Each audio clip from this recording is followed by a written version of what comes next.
Hey everybody, Craig here, talking about YouTube TV this week. I hope you're excited. I am, because recently we gave YouTube TV a pretty great review. We especially like their DVR service, but we were surprised because recently our friends over at CableTV.com did a survey with hundreds of different streaming TV subscribers, and the numbers they came up with were actually pretty interesting. Because YouTube TV didn't score the way that I would have expected them to with what I think is a pretty great service.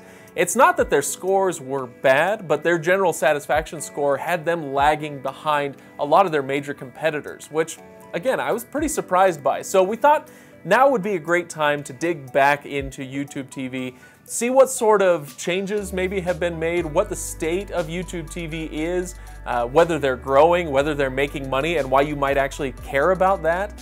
But ultimately, the question we're going to get to is whether YouTube TV is the right service if you're new to streaming TV, if this is the one you should sign up for, or if you're already signed up for another streaming service, if YouTube TV is worth switching over. Anyway, we're going to dive into that in just a second, but first, make sure you subscribe, hit that subscribe button below, because we are here every Wednesday and every Friday with a new video exploring these topics of whether the latest and greatest thing is right for you. So I hope you'll join us. Thanks for being here this week. Let's get started.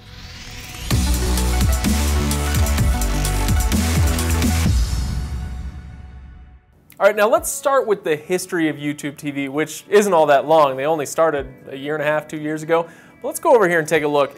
YouTube TV, at the start of 2018, they were sitting at about 300,000 subscribers. Compared to the rest of the market, it really wasn't all that much. Now, 6 months later, there was a huge jump, up to 800,000 subscribers in the middle of 2018.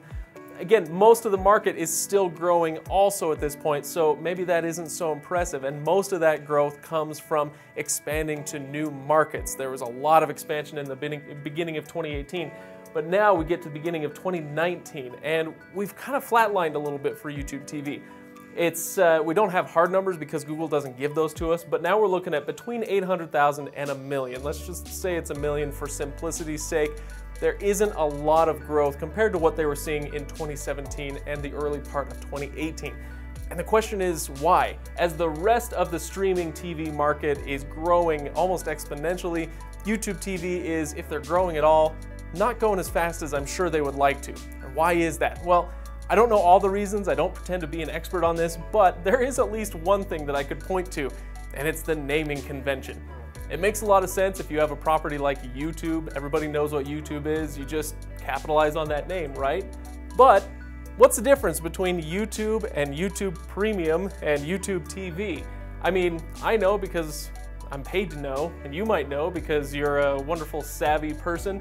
But do you think the average person who's shopping around is going to understand what the difference is between YouTube and YouTube TV? I'll bet most people around this office don't even know. Adam, what's the difference between YouTube Premium and YouTube TV? Wow, that's hard to answer because I have no idea. They all seem the same. It looks like you get the same kind of content from every single one. And even if you subscribe, you don't get any kind of content that seems really special. I've never heard of YouTube Premium. I have no idea what the difference is. YouTube TV is live TV. YouTube Premium is premium YouTube content that's not live. He got it. Well, at least one person got it, right? I guess that's something. But you can see how confusing it might be. YouTube is, well, what you're watching this on right now. YouTube Premium is the premium version of that. But YouTube TV, that's just live TV. It barely even has anything to do with these two other than the name. I actually really like Sling TV's naming convention there because whatever you might think of the service itself, I love that although it's owned by Dish, they went with a completely separate name so that they're not saddled with any of the old baggage tied to that brand. Can't say the same for DirecTV Now, of course, and now YouTube TV, Hulu with Live TV. These are all integrated with older brands. But even more interesting than that, I think, is the reports that YouTube TV is actually losing quite a bit of money. Now, here's what we're looking at. A customer signing up for YouTube TV right now is paying $40 a month.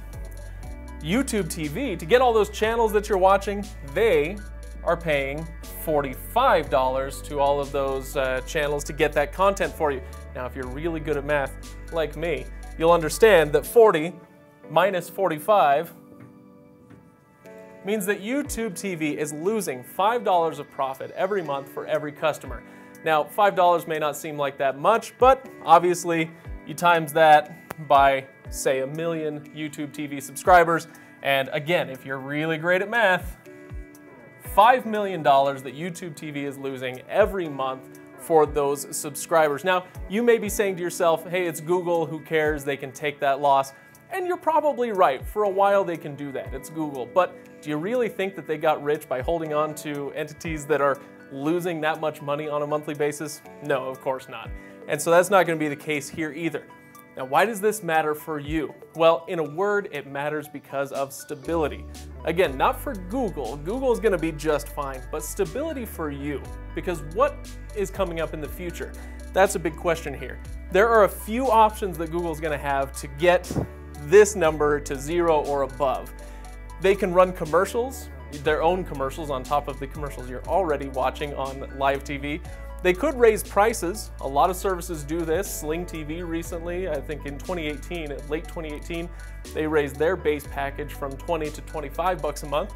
So you could see that. You could lose some channels if they decide that nobody's watching. You know what? I'm not going to name a channel because maybe it's your favorite.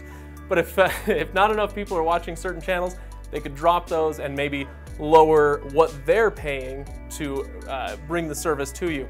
But honestly, this is Google, so maybe the most likely option is this one.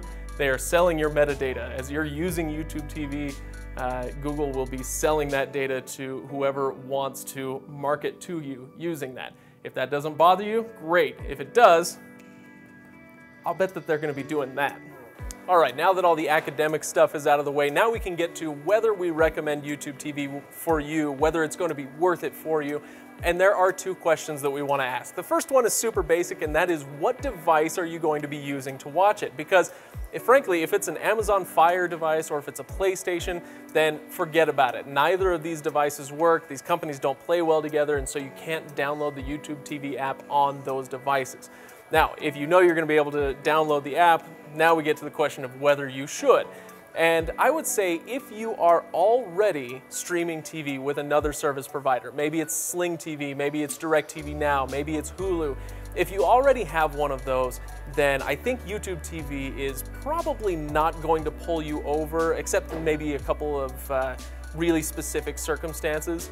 And I'll get to that in just a moment. But for the most part, YouTube TV is going to have the same kind of content that the other guys do and the same kind of experience, roughly speaking. And so, you're still going to be able to watch ESPN, you're going to be able to watch AMC or wherever your favorite shows or events are. Like I said, this is not going to be much different. There is the caveat of NBA TV, where YouTube TV is the only service that is going to carry that. And so if you're a huge basketball fan and that's a deal breaker for you, then hop over to YouTube TV.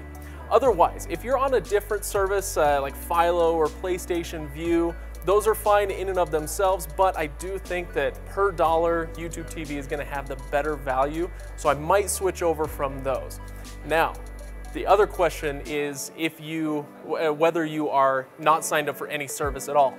If you're looking for the first thing to dive into streaming TV with, I think YouTube TV is a great choice. It's, like I said, it's not much different than these other guys, and so it's not going to have something that they don't, but it also doesn't lack anything that they have. And in fact, I would argue that their DVR experience is the best on the market. With YouTube TV's DVR, you get unlimited storage and 9 months of that storage, and so you can record a show and keep it for 9 months with unlimited capacity. That just blows everybody else's remote DVRs out of the water, and so YouTube TV is great that way. The only caveat there is going back to our CableTV.com survey that they did, they found that only 28% of all YouTube TV subscribers were even using their DVR. And so for a lot of people, it doesn't even matter how good that DVR is. But if you are one of those 28%, then yes, it's going to be an awesome experience. Anyway, so the question is, do we recommend YouTube TV? Yes, especially if you are new to streaming.